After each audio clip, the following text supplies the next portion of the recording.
This is the IELTS listening test. You will hear a number of different recordings and you will have to answer questions on what you hear.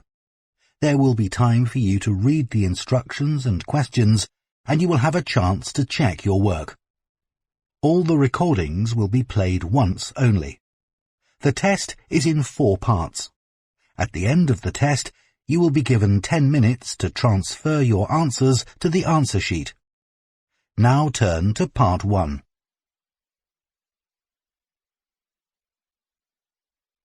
Part 1.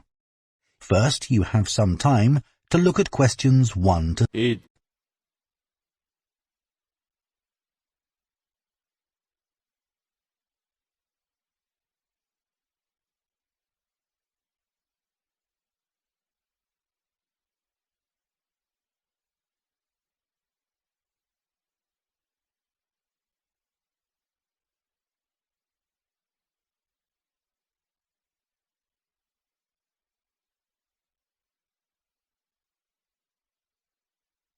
Now listen carefully and answer questions 1 to 8. Hello, this is the Townsbury Council General Inquiries line. How can I help you? Hello. I'm calling to find out information about some of the evening classes you offer. I've decided I want to start a new hobby. Okay, great. Are you interested in educational skills or more learning for pleasure? I'm looking for something to do in my spare time, so learning for pleasure, I suppose. I'd like to do something creative. What kinds of classes do you have? Right. We have a variety of different classes that you may be interested in.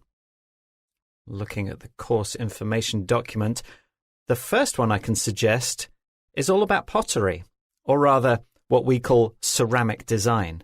The class is for students who want to expand on their existing knowledge and experience by discovering new ways of designing pottery, so it's not really suitable for beginners. At £85 for 5 sessions on Fridays, it's a rather expensive option, but worth it. Although it sounds great, I've had no experience, so that one's not for me. Is there a class that requires no experience? Yes, that's not a problem. We have our extended course on upholstery. Although the description doesn't say much, in this course you'll learn how to restore old furniture by giving it a new look using different types of fabric. It's a good choice if you're environmentally minded. This one is £300, but it covers 3 months' tuition and includes all the fabrics and materials. It runs on Mondays and Wednesdays. That one sounds very interesting. I'll have to think about it, as it's a big commitment. Another option for you would be our drawing and painting class. This one is special as it's free of charge for 2 weeks and it runs on Thursday evenings. In this class, you'll learn different techniques to help you with your creativity and learn how to get the best out of different subjects. Again, you need no experience for this class. It would be wrong of me not to go to this one because of the price.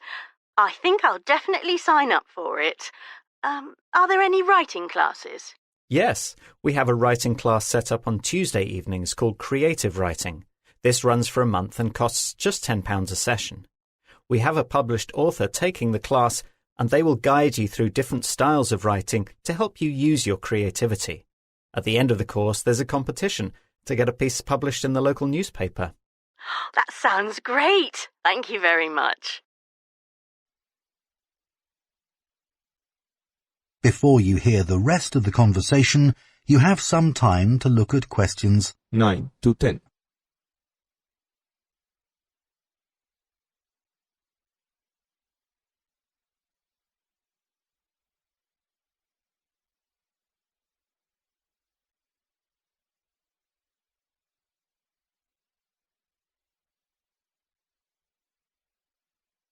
Now listen and answer questions 9 to 10. Can I book a couple of classes over the phone with you now, or would it be better to go to the website? It's probably best to complete our online form. OK, great. I'll do that. Once I've made my booking, how do I know that I've been accepted onto the course? Will I get an email? After your booking has been processed, you'll usually receive a phone call confirming your place on the course and when the start date will be and who your tutor is. You'll be given your tutor's email address, and then all communication goes via that email address. Wonderful. Thanks very much for your help. That is the end of Part 1. You now have half a minute to check your answers to Part 1.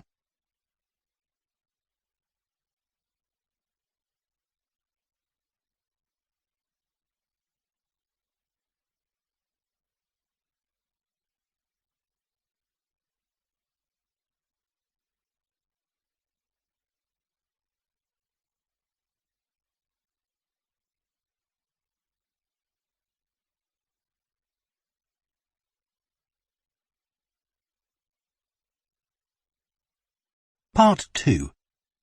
First, you have some time to look at questions 11 to 14.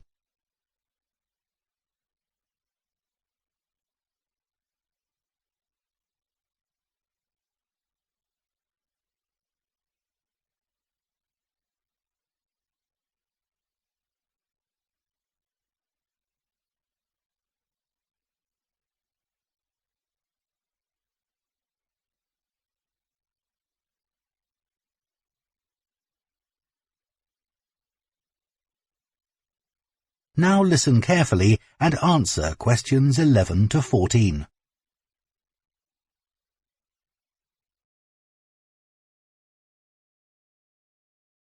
Welcome to the town meeting on the development of our town centre. I'm Martin King, the leader of the Town Planning Committee, and I'm pleased to see so many of you here. What I propose to do is to talk through some of our residents' concerns about the town centre, and following that, some recommendations for improvements. First of all, I'm thrilled to say that the majority of residents were happy with the widening of the pavements in the High Street. This work was carried out last year and has been a huge success. However, there is now some concern that there are too many vehicles using the road, and people are calling for all traffic to be banned, which I'll come to later. Other residents have been questioning the function of the town square. In the past, it hosted many events, but in recent times, the square has seen a distinct lack of use, which some residents find disappointing. The outdoor market, on the other hand, is always bustling with people on the days that it runs. A few respondents to our survey suggest expanding the range of items, especially locally grown produce. And this is something we'll look into. Generally, our residents are happy that the town has a market and are keen to see it remain for many more years. The park to the south of the town seems to be in constant use, with school children on school trips, as well as the craft fairs, which happen on weekends during the summer. Although we welcome continued use of the park, we do urge people to clean up after themselves. We've had more complaints about rubbish this year than any other year on record. Since we've increased the number of bins in the park, we hope that this will have a positive effect. Before you hear the rest of the talk, you have some time to look at questions 15 to 20.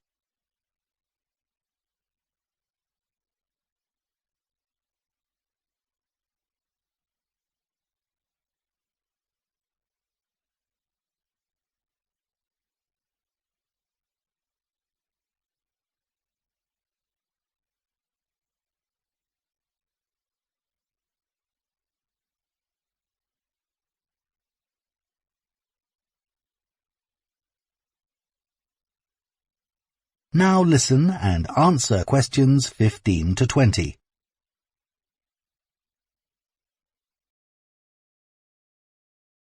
Moving on to our proposals for the future developments. What do we recommend? Firstly, I can tell you that we have a reasonably good budget for any works that are agreed this year, and the council didn't need to increase taxation in order to fund these. Instead of using our reserve funds for emergencies, we've been able to get a government grant through a special city rejuvenation budget. The first major project we want to undertake is that of the town square. It has already been pedestrianised, so there's no traffic to worry about. But we want to make it into an inclusive entertainment and art space. This'll mean no more confusion about the function of the square, and we hope to encourage artists from local colleges and schools to help us turn the space into living art. Our second suggestion is more to do with bringing the community together to make a better living space. We're recommending the setting up of a litter clear-up group, made up of volunteers, to improve the appearance of the local surroundings. We would look for teams of people to walk around pre-arranged sections of the town, helping to clear some of the rubbish. We seem to have been inundated with volunteers, but we need a coordinator. So if you're interested, please send me an email. On a similar topic to this, we are pleased to announce new installations of recycling stations to be placed around the town. The general recycling will be located in the supermarket car park, while the plastic-only waste will be situated behind the library. Any textile or clothing donations should still go to our charity shops. Finally, the market is going to get bigger. We've invited more local sellers to attend the market, and this should be starting next month. We're also going to trial a longer market day, so that more people have the time to visit and take advantage of our new suppliers. We'll review this in 3 months. In the meantime, if you have any further comments, can I please ask that you send me an email or speak to me at the end of the meeting? Any questions at this time? That is the end of Part 2. You now have half a minute to check your answers to Part 2.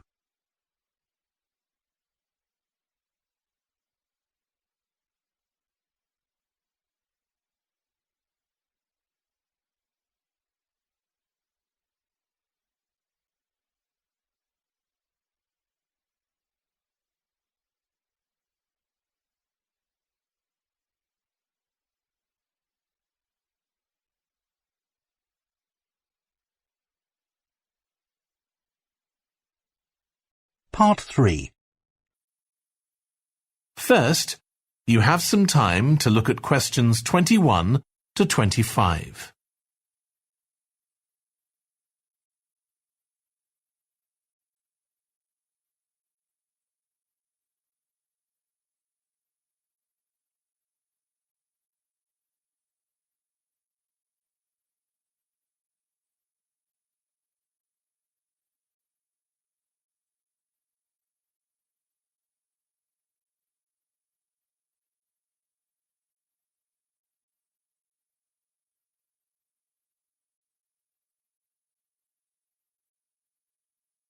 Now listen carefully and answer questions 21 to 25.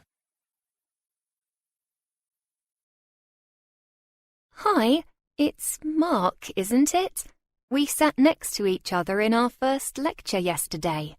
Yes, that's right. In chemistry, right? I'm sorry, but I've forgotten your name. I'm Kate. Don't worry, it's hard remembering everyone's names when you're meeting so many people for the first time. Exactly. So, what did you think of the lecture? It already seems to be a bit more complicated than what I'm used to. I don't know if I'll ever understand it completely. It was only the first one, so I'm not too concerned about understanding it. I'm more worried about having to make notes because the lecturer spoke quite fast. I think I managed to get everything down, though. She did go through a lot of information, didn't she? Maybe we just need to adjust to her style, or just get accustomed to it. I'm sure things will improve. That's what I'm hoping. Maybe after 3 years of studying, I'll be able to catch everything she said. What was it she said at the end of the lecture?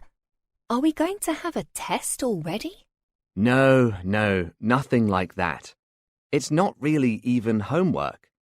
But we need to start thinking about what kind of presentation we want to do in a few weeks. We can work together on that if you like.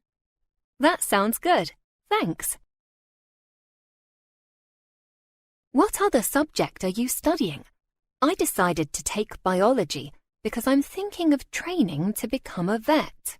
Oh, I couldn't study biology even though I really wanted to. I just didn't get high enough grades. So in the end, I chose physics. But not because I know what I want to do in the future. What about maths? Are you good at that? Not really, but I try my best. I'm more interested in the space science side of physics. It's always intrigued me. Besides, my mum is a physics teacher, so she helped to persuade me. I don't think physics is for me, even though I enjoy complicated equations. So I'll leave that to you. Before you hear the rest of the discussion, you have some time to look at questions 26 to 30.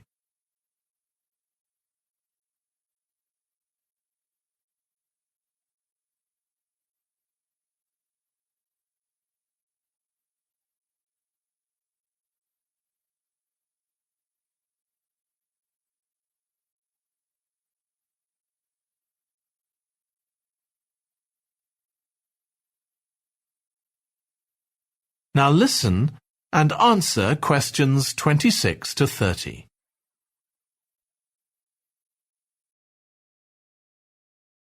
How are you finding things here so far? A little overwhelming, really. It's all new and exciting, but there's a lot to take in. How about you? I'm definitely excited. The halls of residence are an experience. I have plenty of space, but I'm just not keen on sharing a room with another person. I've never done it before, so I need to get used to that. Saying that, though, my roommate is great, and we have a well-equipped kitchen, so we've already bonded over a shared love of cooking. I see. Well, I'm in a shared house with 4 other people, but we each have our own rooms. We haven't really used the kitchen so far. We've just been relying on takeaway food, but it's quite an expensive way of eating. I don't think I could live in halls. It's too close to the university, and I like to be able to cycle to keep myself in shape. I hadn't thought of that. Have you joined the cycling club? I didn't know the university has one. Where did you see that? In our welcome pack. You need your own bike. Okay, that's not a problem. And it's £10 a term, so very reasonable. Yes, that's not too bad. I'll have to look into it. Thanks. Have you joined any clubs?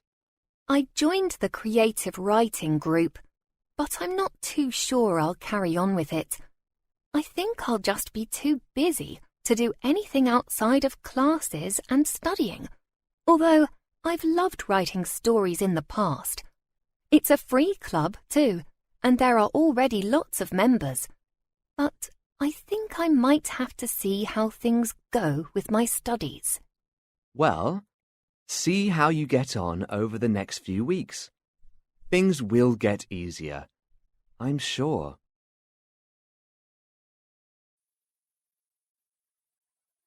That is the end of part 3. You now have 30 seconds to check your answers to part 3.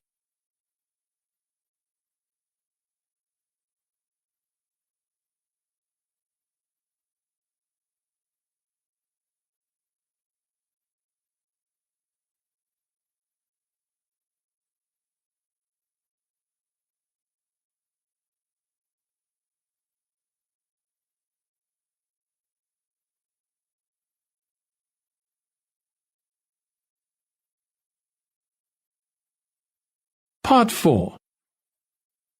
First, you have some time to look at questions 31 to 40.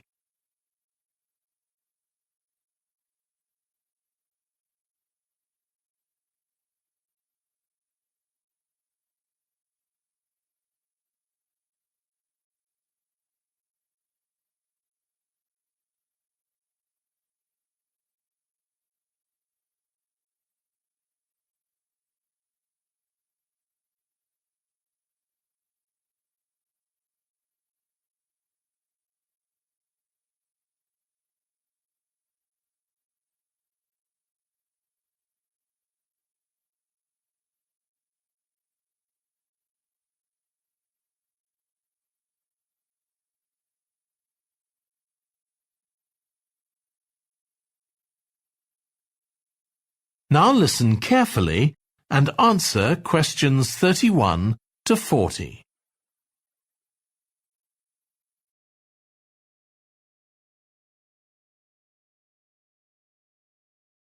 Good afternoon, everybody. Today, we're talking about starting the research into your family tree for your final social history project of the semester. It's good to see so many of you here to learn some techniques for doing the research. I can tell you that besides helping you to get a good grade, it should be very rewarding. So, shall we make a start? To begin, the most important resources are your living relatives, your parents, aunts and uncles, and even cousins. Ask them what they know about previous generations, including dates of birth, marriage, and death, and the approximate places where these people lived. Exact addresses can be incredibly useful in your research. You might also need to ask about any potential nicknames or shortened names, as these may appear on official documents. By asking your family these questions, you get an excellent foundation to your personal history. You may even want to create a questionnaire for your family to answer.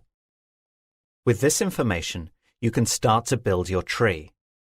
The next step you might want to take is to search family homes for any folders which could contain important information, like photographs or official certificates. Having photos gives your research a more personal aspect, which many people like. Diaries and letters are also useful sources of information, but especially the latter, as they may reveal family details not previously recorded. Any information you find, however, will need to be organized in such a way that it's easy for you to find again. And if you're going to use the research for your project to create a history for future generations, you'll want to make something which can easily be understood. This is when you might decide to go online. There are various websites, both free and subscription-based, which you can choose from to help you build your own digital family tree. One advantage of this is that it helps you keep the information you find in an organized manner. Most of these websites allow the user to attach photographs and other documents, so all the information for one person is collated in one place. It's possible to see other researchers' trees too, if they're public, but a word of warning here. You should always try to verify facts you discover by looking for official records. Often, there's a lot of misinformation on public family trees, so you must ensure you're following the right path.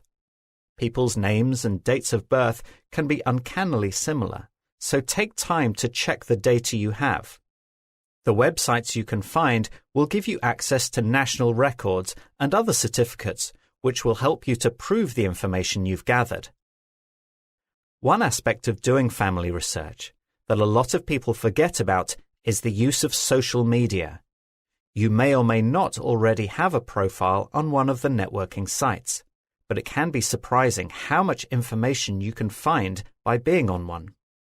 There's a wide range of family history groups and associations that have social media groups for you to join, especially if they're linked to one specific area or locality.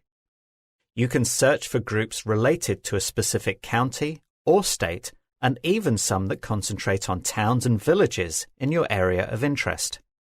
In addition to being part of a community with similar aims, you'll be able to get tips from other members as well as being able to give your own.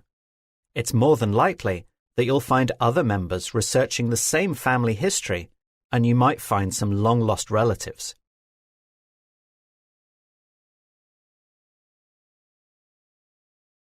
A different or concurrent route to follow would be to take a DNA test.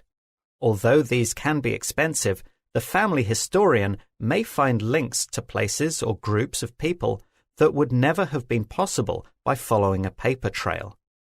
Before taking a test, though, you need to make sure that you are fully prepared for any hidden family secrets that may be thrown up by the results.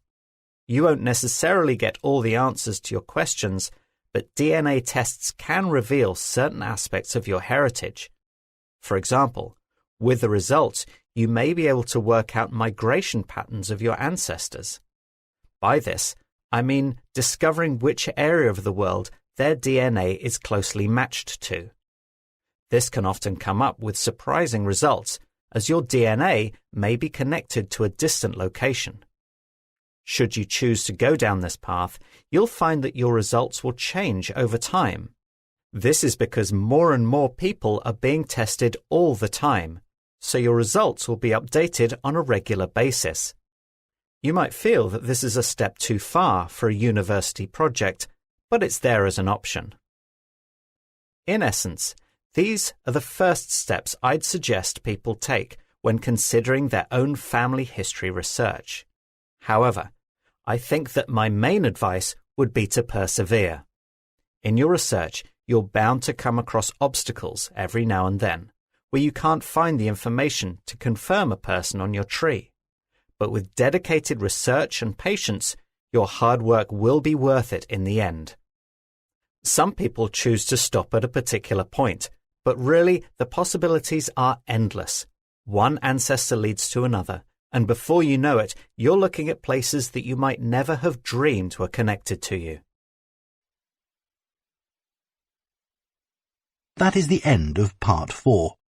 You now have 1 minute to check your answers to Part 4.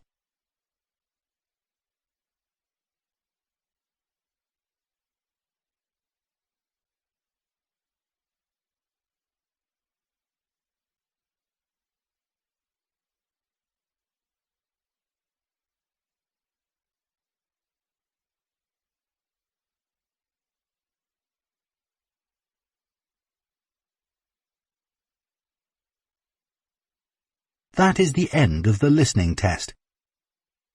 In the IELTS test, you would now have 10 minutes to transfer your answers to the answer sheet.